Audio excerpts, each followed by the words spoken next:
দাউদ আলাইহিস সালাতু ওয়াস সালামের কথা বলে নাই। আপনার আর আমার নবীর নাম কি?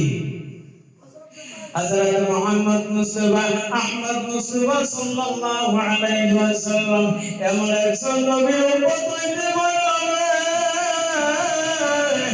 যে নবীর যদি কেউ স্বপ্নে সুরে একবার দেখতে পারো, জানে রাখবা মুসলমান ওই বান্দারা আল্লাহর জান্নাতের হকদার হয়ে যায়। স্বপ্নে সুরে দেখতে হইলে নবীর ভালোবাসতে হবে। বাবা জান দাদারা সুবহানাল্লাহ শোনো, নবীর ভালোবাসতে হইলে নবীর সুন্নতি লেবাস পরিধান করতে হবে। নবীর ভালোবাসতে হইলে নবীর সুন্নত মোতাবেক আমল করতে হবে। নবীর সুন্নতি দাঁড়িয়ে রাখতে হবে। নবী যেরকম ভাবে দাঁড়িয়ে রেখেছে দাঁড়িয়ে রাখতে হবে।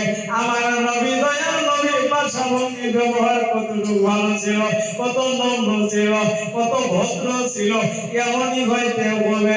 এমনই ভাবে যদি জিন্দেগি গঠন করে যাইতে পারো, কাল কিয়ামতের দিনে তোমার আমার জন্য মদিনার কামরাওয়ালা সুপারিশের জন্য দাঁড়ায়া থাকবে।